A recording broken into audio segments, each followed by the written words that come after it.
So you're thinking of buying a 55, 56, or 57 Ford Thunderbird. What do you look for? What should you buy? Well, that's what this episode of Thunderbird Garage is all about. Thunderbird Garage, where the classics come alive. 57 Magic Man, it's more than just a drive. Thunderbird Garage, let the good times thrive. Ooh.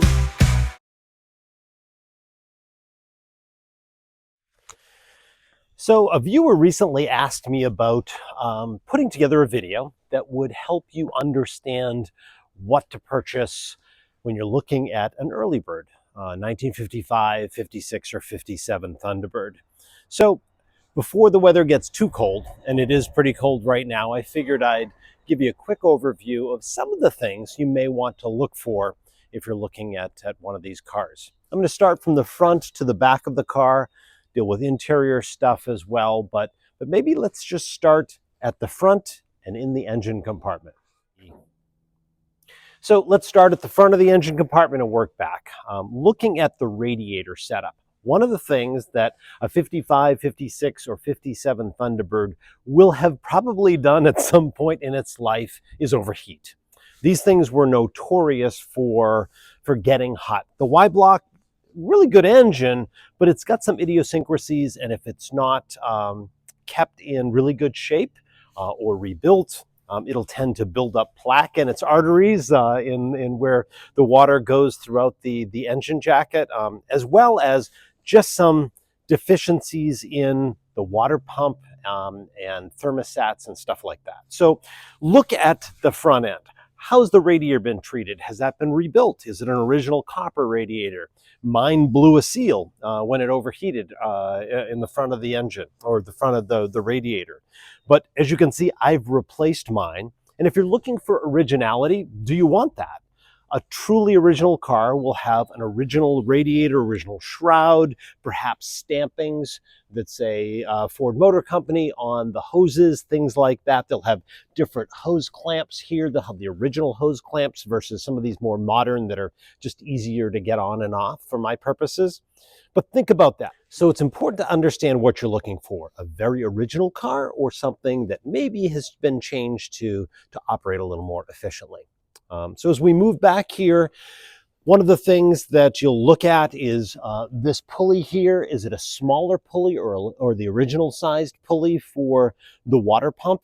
A smaller pulley spins faster and creates more motion inside the water pump, so it will create more flow through the engine. That was done a lot to enhance cooling. The other thing is the spacer, the water pump spacer. You can read more about that online. I have some other videos about that. But has that been updated? Because that will create better cooling throughout your engine. Inside the actual thermostat housing, was there a high volume thermostat put in there or not? Is it 160, 170 degree thermostat? All of those ask about when you're kind of exploring the engine. Make sure that you at least see the engine running, have good references on who rebuilt it if they did. And if they didn't, understand you're dealing with a pretty old engine. And do you want to drive the car a lot or not? Is it more just a museum piece and you're happy to have it? Those, I think, are always big issues that people don't process really well when they're thinking about a classic car. So then we go towards the carburetor. This has a reproduction Holley carburetor with an electric choke. The original choke is on this side. It's got a tube that's heated off the manifold, if you will, from the crossover. And this tends to be more reliable. It's brand new. If it's an original carburetor, was it rebuilt? Find out those things.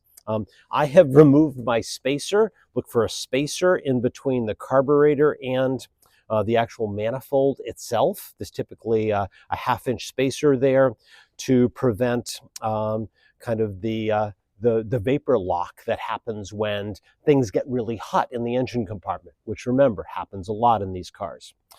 Does it have the original air cleaner? These things are not priceless, but they're $400 or $500 if you're trying to buy them. So understand, does it have an original, or is it just an aftermarket kind of paper filter that was put on there?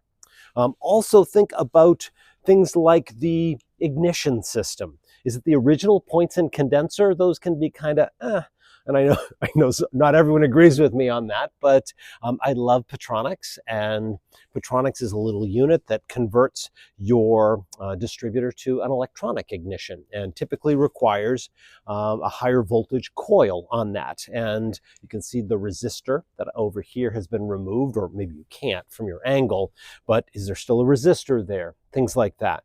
What was done to the ignition system, I guess, is the net of that whole question, or that you want to pose. And then look through the rest of the engine compartment. This is the heater unit. You may not drive your car in the winter. I try to drive my cars a lot, and does the heater blower motor work? Oftentimes the heaters don't work in these things because the actual flow control into the heater core, which is just on the kind of other side of the firewall here, is controlled by vacuum.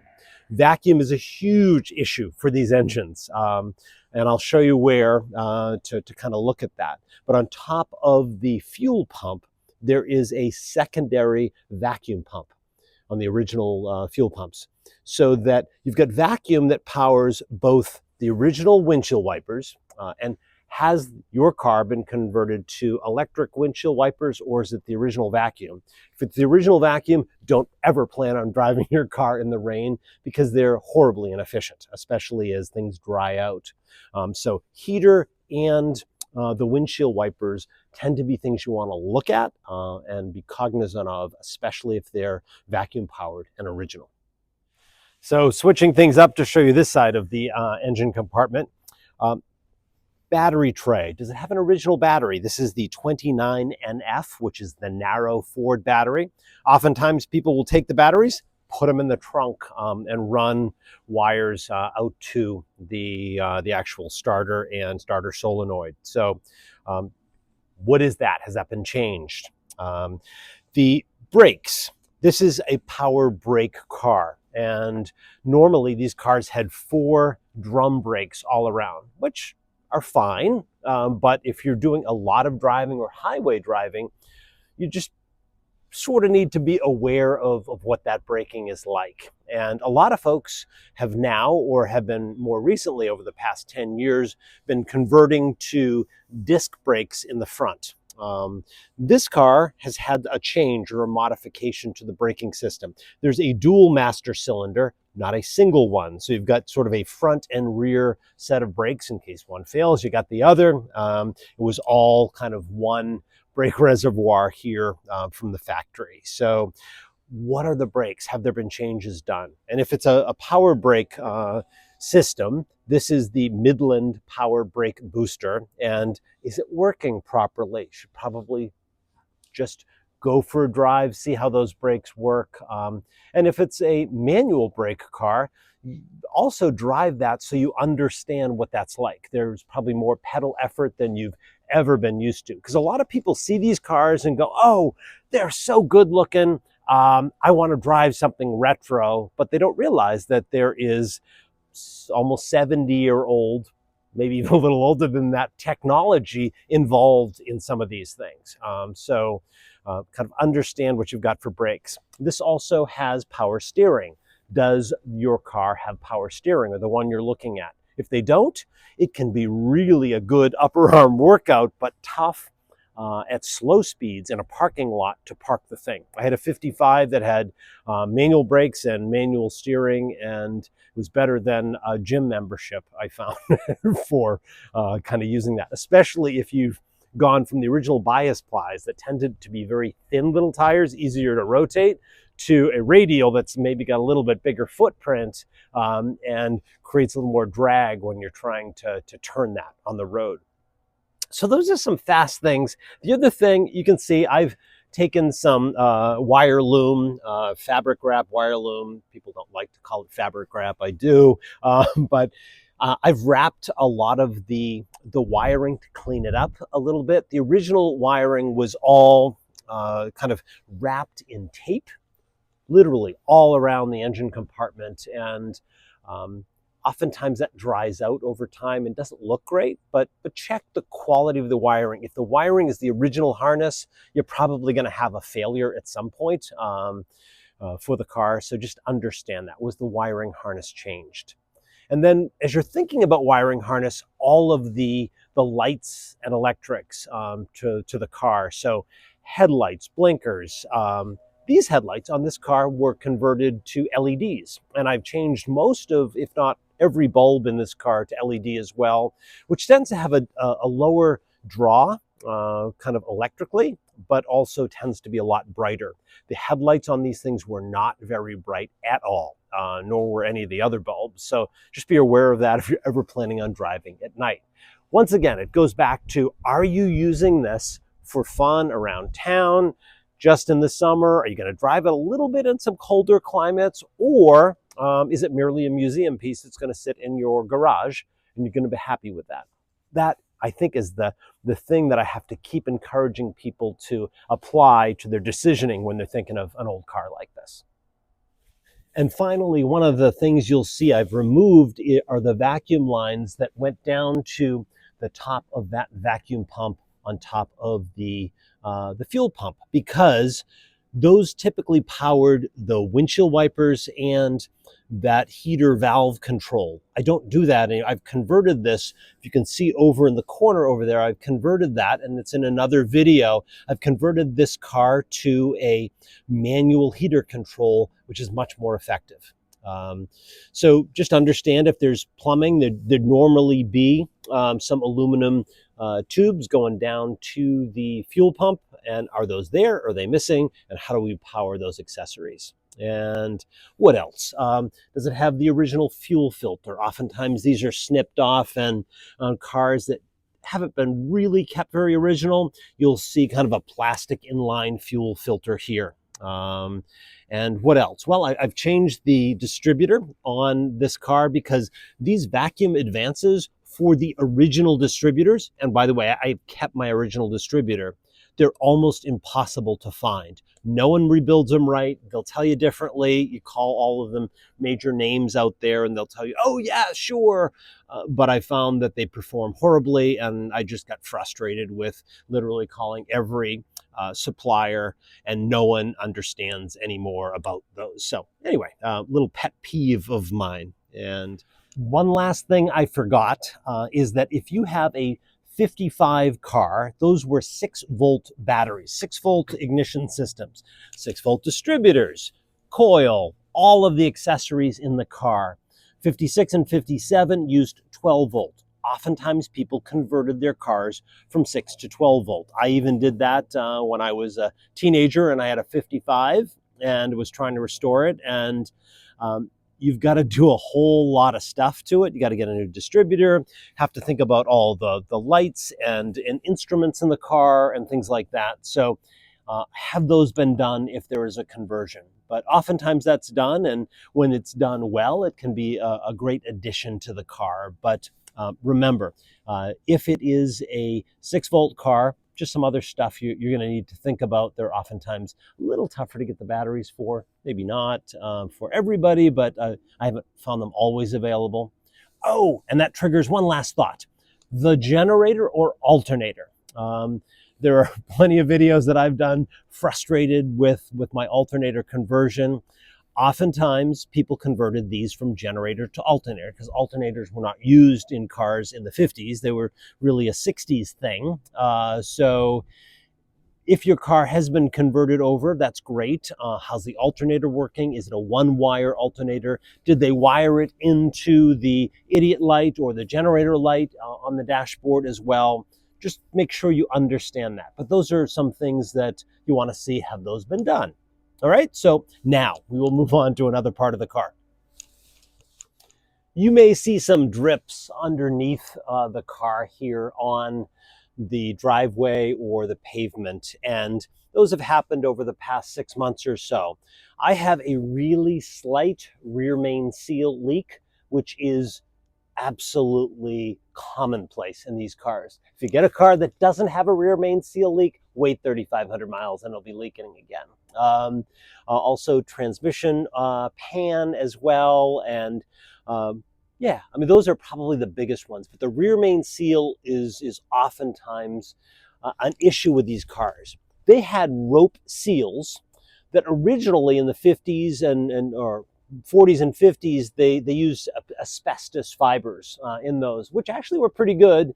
They changed that over the years, and this seal is in a really interesting part in the car, as you can imagine. And so if there is a leak, how big is it? Are you okay with that? Do you have really nice floors? I have ceramic floors that I put in my garage, and I have sort of a little strip that I park over. So if there's a couple of drips, it just stays on kind of this car diaper, if you will, underneath. But you will typically always find that, and if you can put the car up on a lift and just see, is there anything wet underneath the car? It's important to understand. I think the other thing about the rear main seal is it can be replaced with the motor in the car. Not easy to do, and not everyone wants to do that. There's actually an interesting video that Ray at Ray's Thunder Garage did on YouTube about replacing that rear main seal, and I think he's got some interesting points. He's a good guy. There's also a couple of others out there that show how to replace the rear main seal in a Y-block engine, so check those out as well. But look for those leaks, both at the transmission point, the oil pan. Power steering also is another leak that you oftentimes see in these cars. So look for all of those. And what else? Certainly on the rear end as well, but that's probably less of an issue oftentimes that we see. So let's talk wheels and tires. In 55 and 56, Ford used a 15-inch wheel. This is a 14-inch wheel, because in 57, they wanted that lower look and make it a little more sporty, even though it was considered a personal car. So they went with 14-inch wheels. And originally, this car had hubcaps or wheel covers on it. And also in 55 and 56, there was more of a rounded wheel cover. This turbine look was probably the new space age kind of look that Ford was going for.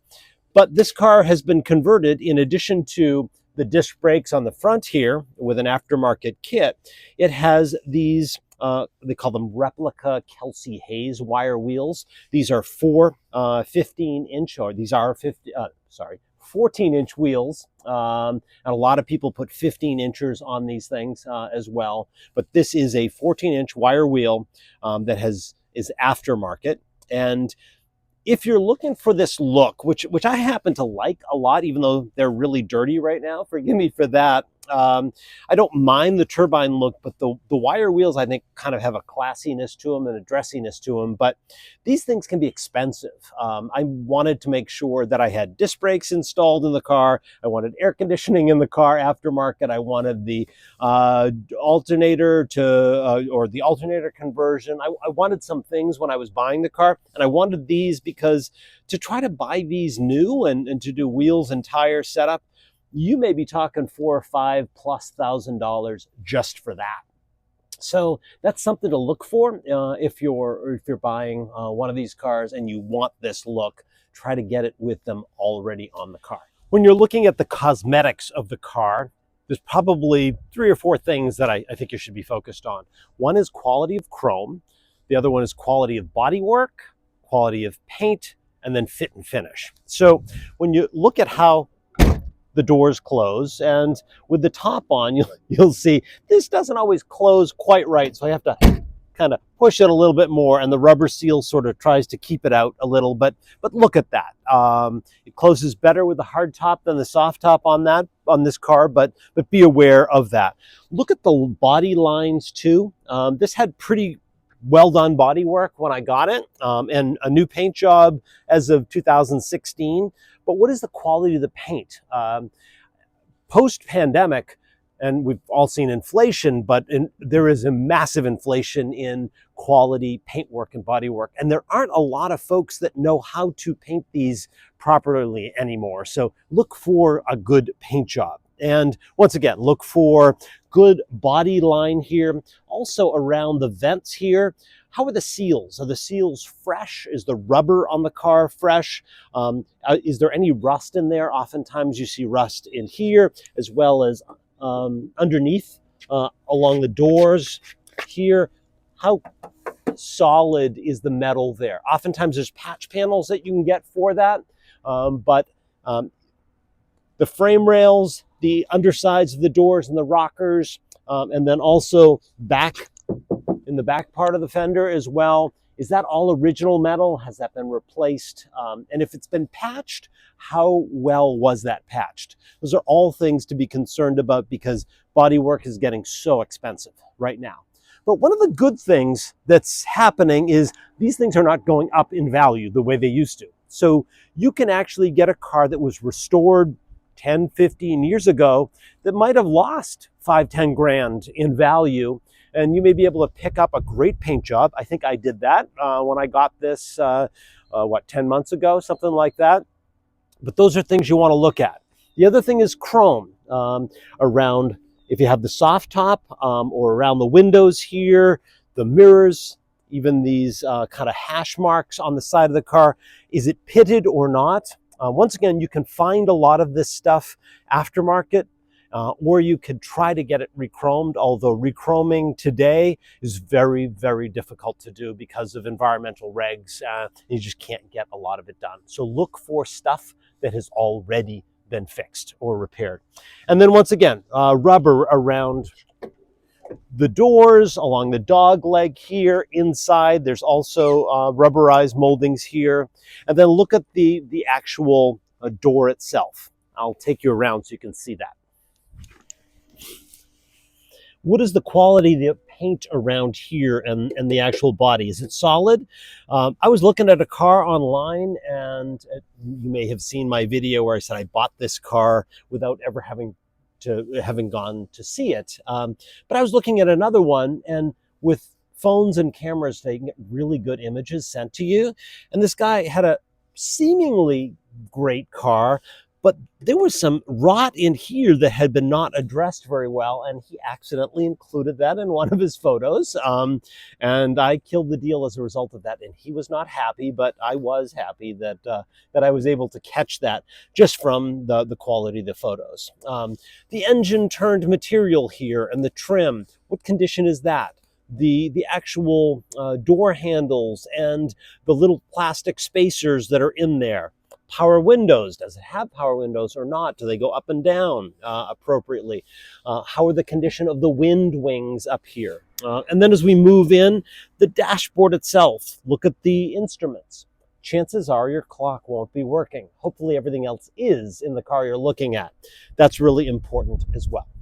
So as we look inside the Thunderbird, the other thing to look at is steering wheels, the condition of the chrome on the steering wheels. This is a smaller steering wheel. The original steering wheel is about 2 inches bigger than this. That will make it tough to get in here if you're sort of a full-sized person. I tend to be a little shorter as well, and so I can fit more easily in this. But what size steering wheel does it have? It's got a kind of an adjustable steering wheel if you move the collar here on it, but I still don't understand the value of that because moving the steering wheel out any further is gives you even less room. But look at the instruments as well in the car. I have touched up my instruments, but oftentimes they fade. As I said, almost no clocks are working out there. If you get a clock that's working, more power to you. That's a great thing. The radio itself, is it the original tube radio or is it an aftermarket like this? I made sure that the original radio came with this car as well. So I have that stored away. As you see, I have even the covers for the wheels and the original steel wheels. Even though this has the wire wheels, I said, please include all of the steel wheels and throw those in the trunk when you're shipping when I was shipping the car. Does it have air conditioning or not? I tend to like air conditioning if I have the hard top on in the spring or summer. So and have someone else deal with the expense of the kit, because these could be a couple of grand off an aftermarket supplier, and then you got to pay someone to install it. Oftentimes that's another couple of grand. So once again, that could be another $3,000 to $5,000 of things that you want to be careful of. What is the condition of the upholstery, the rugs as well, and the dash? These things are really tough, especially as you went into 56 and 57. It's kind of a vinyl squishy top on top of a steel base. 55 actually had just a vinyl covering that went over it. Actually did that when I was young, put that on. That was actually easier. This is really tough. They will crack, certainly from heat over the years, and it's really tough to get someone who can put one of these on for you. And you can't find them in the right colors, the bronze or the white like this. You actually have to dye the actual vinyl covering. So that's really tough to get. The seat upholstery as well. What kind of condition is that? Seat foam you can get, and you can certainly get these seat coverings fairly inexpensively. They're $300 to $500 for an upholstery kit that comes with this. And I will say, try to install it yourself. They're actually quite easy to do. I've done that. You don't need an upholstery shop to do something like this. If you have a standard or an automatic, you may have a three-speed with overdrive. Check, does the overdrive work? There's actually a little button that kicks on overdrive that you want to check out. And once again, these automatics here typically started in second off the line, and the only way you can get them not to is to start it in low. But just drive it and get the feeling for that. And once again, there's a lot of chrome here. Mirrors tend to be foggy. The actual sun visors up here tend to break down. I have a video on replacing those as well. So all of those things should be considered when you're thinking about the inside of your Thunderbird. One last thing you want to think about also is safety belts. I want to change these to white, not blue. We have kind of a red, white, and blue theme going on here, but oftentimes these were put in aftermarket. Some of the original seat belts were different. Certainly they didn't have retractable like this in 1957, but does your car have seat belts? If that's really important to you for driving a lot, you want to make sure that. And then lastly, does it have a power seat? I don't know if you can see, but right down here is the manual seat lever. I've modified this seat to go back an additional 2 inches. The power seats have even less kind of space in them that you can work with, and oftentimes the screw, I guess, adjustment mechanism that moves the seat back and forth and up and down can bind or get gunked up over the years. So is that working? And you will find the controls on the door if you have a power seat. Or even you may have under the dashboard something called the dial-o-matic power seat, which is pretty rare, and that was an option installed by a dealer. But what's important to you? Do you fit? Try it out. Is it working? All of that is really important. Some of you have seen my episode on tops of the car. I have a convertible top and a hard top here. If you're looking for a car, oftentimes you see cars with hard tops but no soft top. There's a big price difference oftentimes that should be factored in there. If you're missing one or the other, you should have a $5,000 plus deduction, maybe $5,000 to $7,000 deduction for a missing top. As I said, oftentimes there's a hard top, and the convertible top, which collapses and then stows behind the seat, is something that, unless people ordered the car originally from the factory that way, oftentimes you just saw the hard top with the car. But I wanted one with an original soft top. This is original. It's been reupholstered. When they're stored, you can see it, they get pinched a little bit, so these can get a little tired over time. So watch the condition of that. Has it been upholstered? And what about the actual seals, the rubber seals that are in the car? And as you can see, kind of how it closes. You have to sort of put the window down and then shut the door and then put the window up. So what is that fit and finish like for the tops that are on the car? You're also going to have to just get used to different manufacturing tolerances.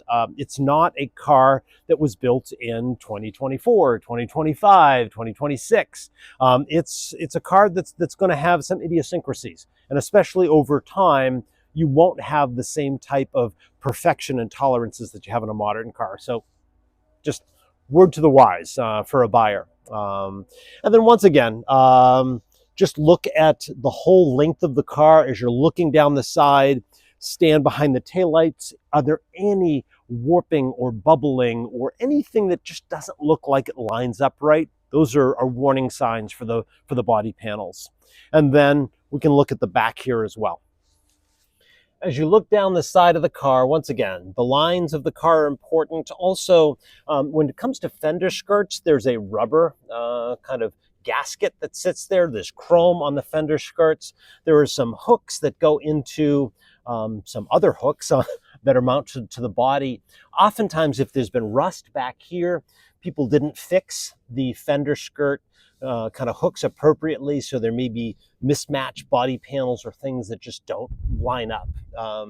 And once again, if there's been a lot of work to the car, trying to weld in a kind of a patch panel here, you will oftentimes see things that are inappropriate. And you can look in the trunk here. We'll peek in a second to understand kind of how the back of the car has been wearing. Is it rusted or not? And there's a whole lot of open space inside there, so it's easy to see in these cars versus a modern car. Looking at the back of the car here, you'll notice that this car has rear backup lights. I added those later. The solid red lens here would be if a car did not have backup lights. Maybe that's important to you. I think it makes the car look better, but check that out as well. The quality of the chrome, this is a big bumper that goes across the back here. What's the quality of that chrome? And even on the hood itself, the Thunderbird ornament has kind of an aqua background. What is that? Oftentimes it's beneath plastic, and the plastic hazes and cracks over time. Tough to replace. You can typically only replace those with aftermarket stuff. So look for things that are in good shape. And then look in the trunk. What's the body work look like on either side? Oftentimes there'll be maybe some paper or cardboard kind of covers. You can pull those back and look. Normally in these cars you saw kind of a checkerboard or houndstooth, I guess, is that what they'd call it? Or think of a Burberry look kind of mat. This was when the owner restored this car, they actually put in a carpet that matched the carpet in the car as well. So it tends to keep sound down a little bit in the car. I also would love to have some additional soundproofing put in at some point. But once again, don't want to modify stuff too much. But the spare tire in the 57 is in the trunk. In the 55 it was as well. There wasn't a lot of space in a 55 trunk. This is bigger. So there is room for suitcases in there if you're ever doing kind of weekend overnights or things like that. The other thing in a 56, you've got a Continental kit, which mounted on the back, which removed the spare tire and put it out back. They did that for space-saving purposes or adding more trunk space. But look at the quality of that. It changed the handling dynamics of the car a little bit in the 56. But in any event, in 57, they brought it back in. They mounted the spare tire here. You see the jack over here as well. This is a 205/75 R14, one of the same kind of tire sizes that there's on the rest of the car. This is an original steel wheel. You can even see this has not been used. This is pretty much brand new, although it's got some dust on it back here. But once again, this was the way I got the car, and those are some of the things I was looking for. I wanted the jack. I wanted to make sure it had everything. Can't really see it, but even the original stickers of how to jack on the car are here. This had been restored and painted, so this is pretty much as nice as the rest of the body inside the trunk, the metal. And just think about that. Do you want something that is in kind of a nice shape from a paint job perspective, things to think about.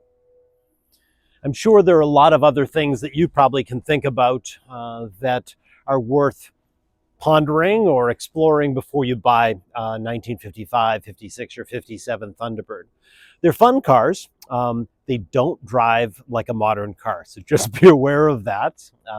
There still are a lot of aftermarket parts suppliers to the cars, although I will say that's dwindling down. A number of them closed between 2020 and 2023, and the original parts are getting tougher to find.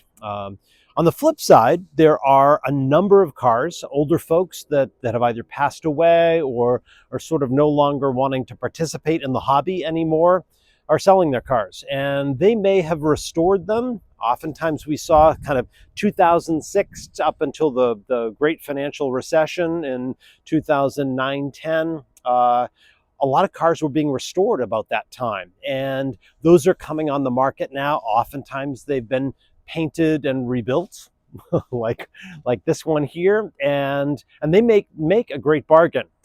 The $500,000 ultra rare F-code cars that you saw maybe during the height of COVID don't exist anymore.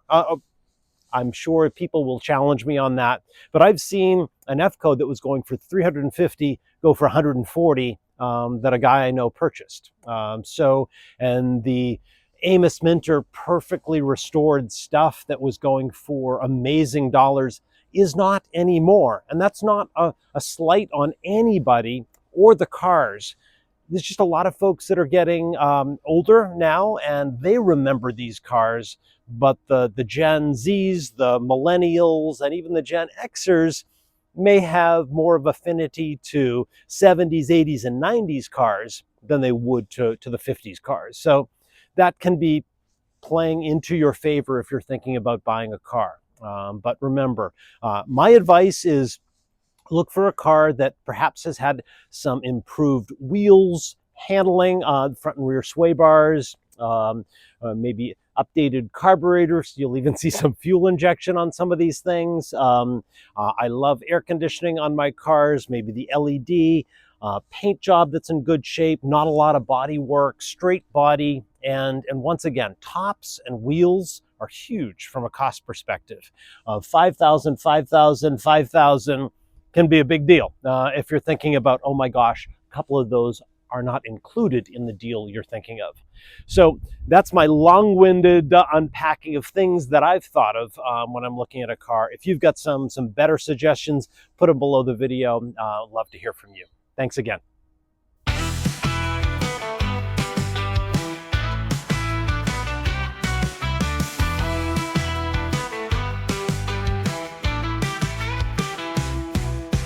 Chrome wings spread wide like an eagle in flight. Johnny Braun's dreams under California light. Pouring down